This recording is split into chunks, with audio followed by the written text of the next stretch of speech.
Hello, everyone, and welcome to our 61st episode of In the Trenches, Kroll's weekly cyber threat intelligence briefing. My name is Keith Wojcicki, Global Head of Threat Intelligence. This week, we are joined by Ryan Hicks, George Glass, Mukesh Nagar, and of course, our expert, Sarah Becker, all from the Cyber Threat Intel team.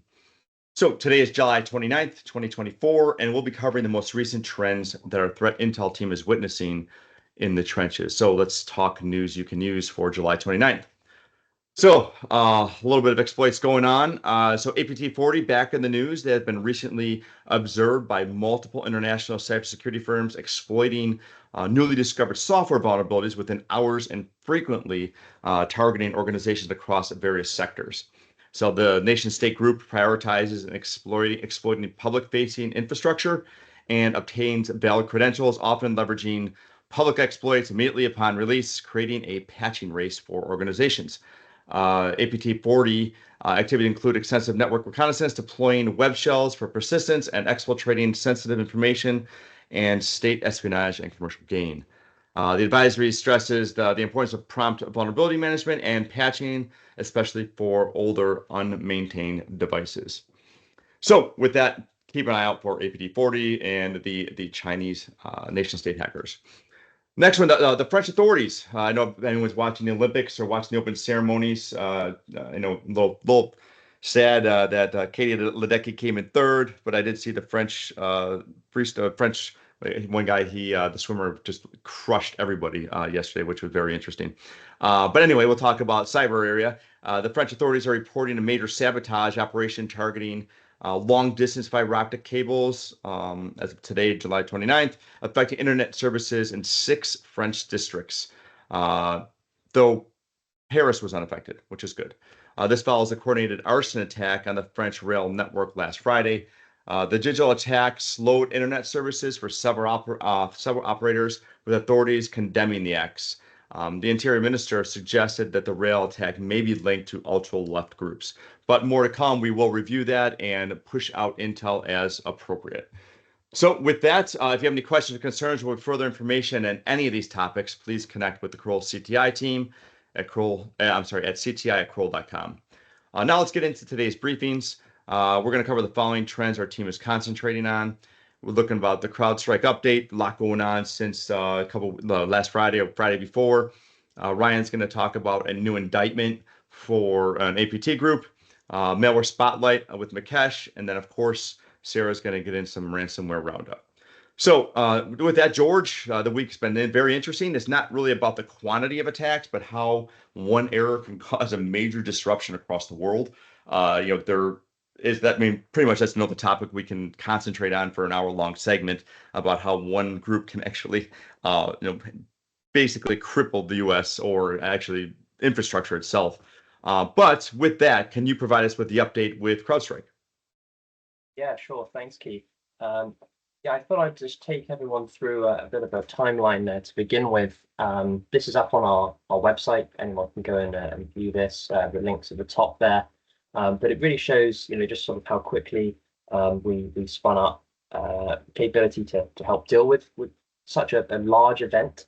And what we're really here to focus on today is the work that the CTI team were doing when we started to research some of these malicious domains that were spinning up very quickly following the outage, and how threat actors used a number of social engineering techniques, typo squatting domains to basically defraud already impacted customers and deliver malware. So let's get into it.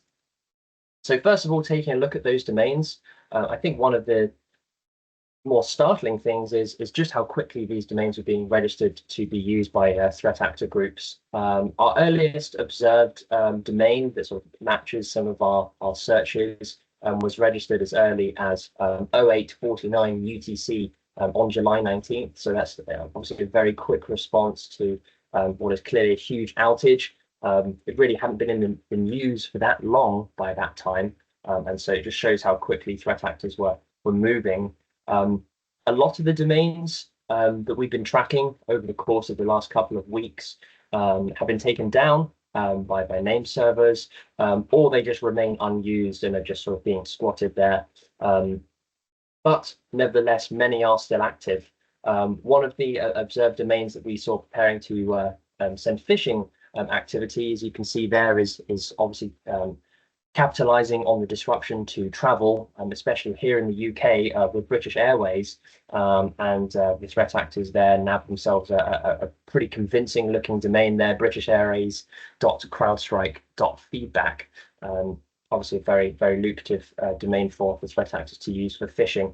We also observe a number of sort of fake remediation scripts and tools that were being pushed around, many of them only accepting sort of Bitcoin as payment, which obviously should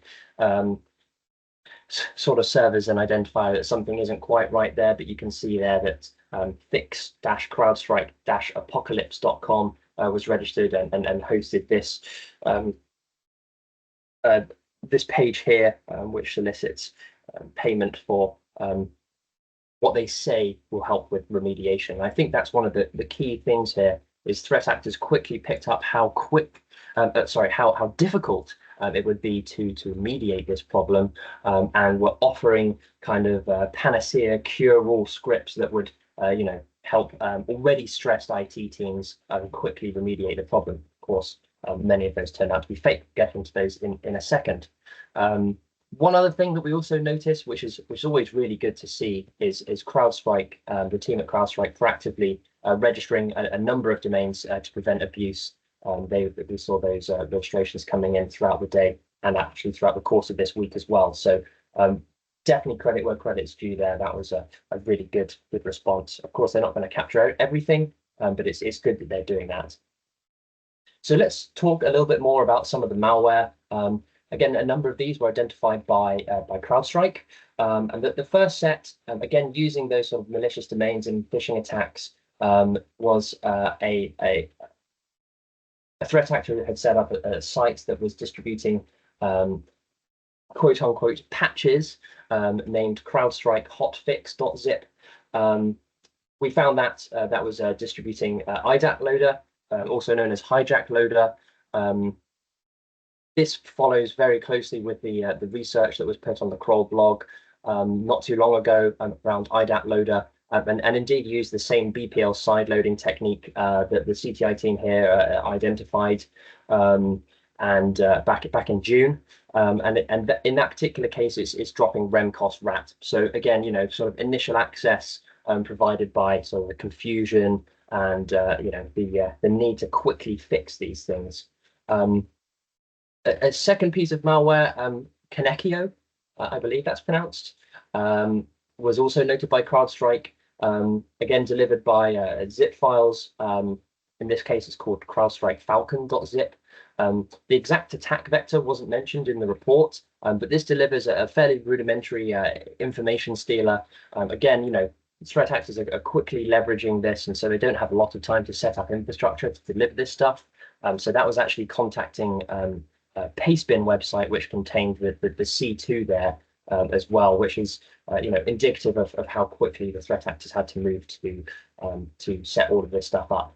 There's more detail in the report, so I'd highly recommend everybody read that to stay up to date with all of the various domains and malware that's being spread around because of this event. I don't think it's going to stop anytime soon. I think threat actors will continue to leverage this. CrowdStrike themselves are reporting that some threat actors are using social engineering and pretending to be CrowdStrike on the phone as well.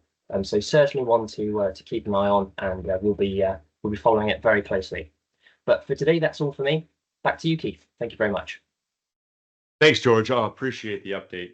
I didn't know if I don't know if you know this, George, but did you know that before the crowbar was invented, that crows simply drank at home?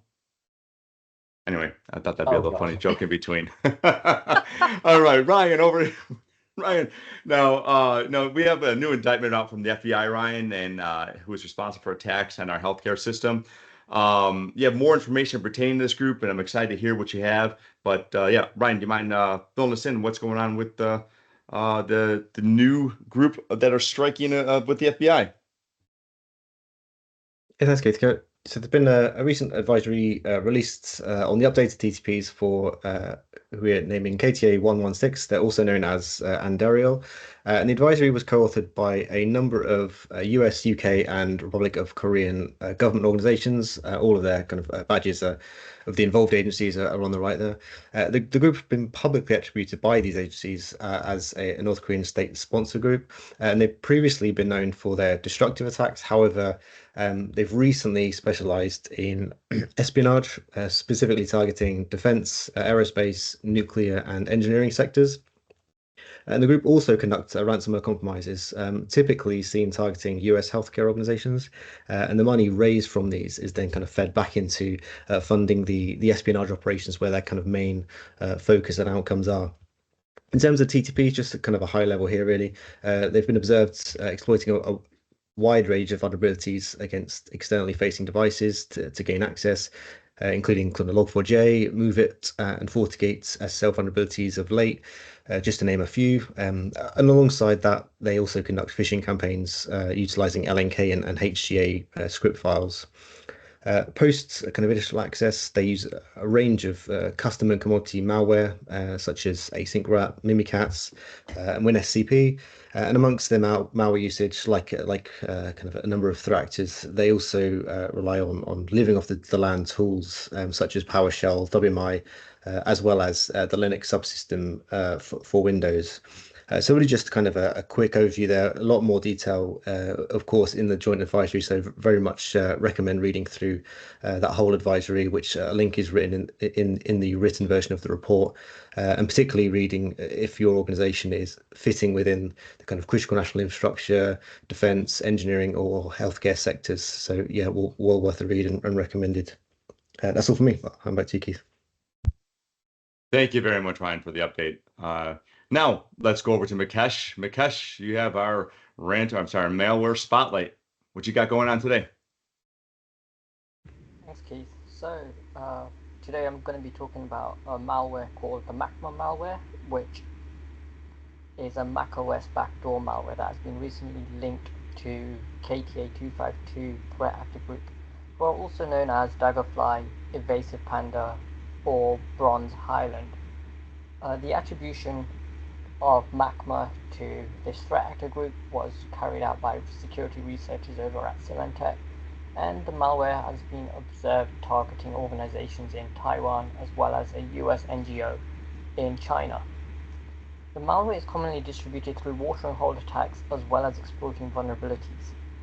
A commonly exploited privilege escalation vulnerability tracked as CVE 2021-30869 has been observed being one of the popular vulnerabilities being used in order to install MACMA malware on macOS devices. Once installed, the malware executes its payload and carries out device fingerprinting, command execution, as well as screen and audio capturing, key logging, and finally carrying out file transfers.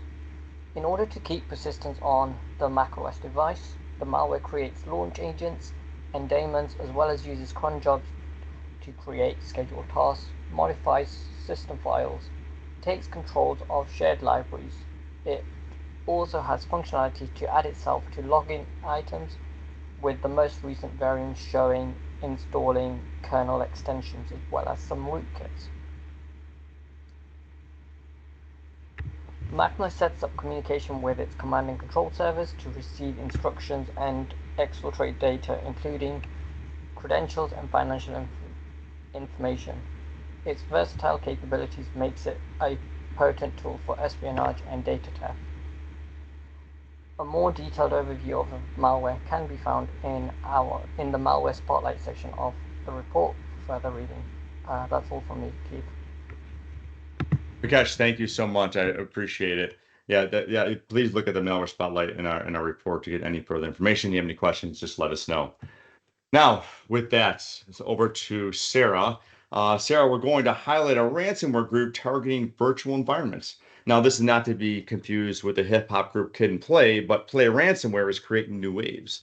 Do you mind filling us in on what's going on? Yeah, of course, Keith. So we have a story about Play Ransomware expanding their tactics by introducing a Linux variant that is targeting VMware ESXi environments.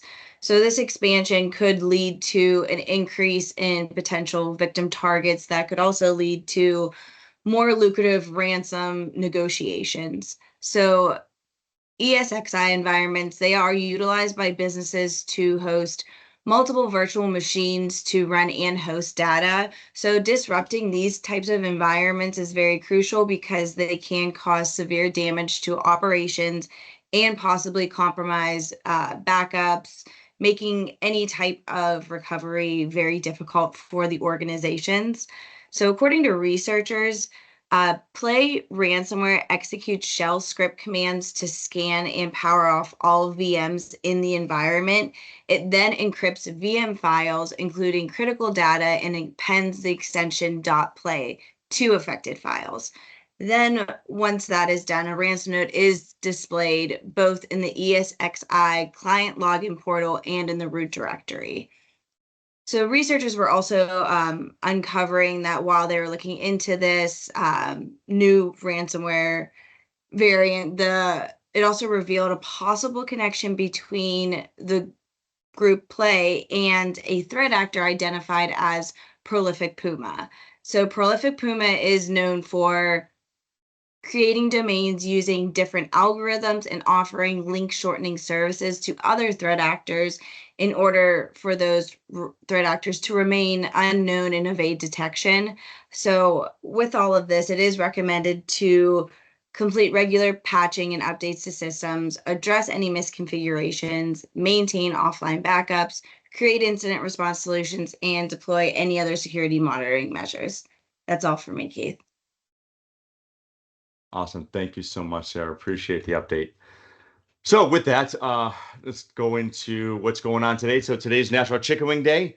Now, this day is about the actual chicken wing, not the old flying elbow to an enemy. But this day was proclaimed to be Chicken Wing Day by my hometown in 1977, Buffalo, New York. I was born and raised there, but I will celebrate this day today by making homemade wings with some blue cheese and maybe carrots and celery, of course.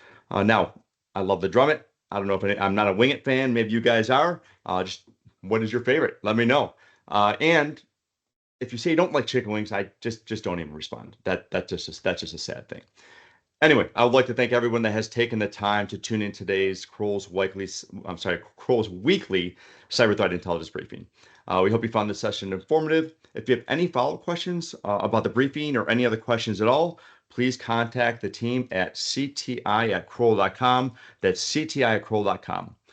Thank you to all the presenters. Thank you again for listening, and I hope everyone has a wonderful day. Eat some nice hot buffalo wings today. Take care.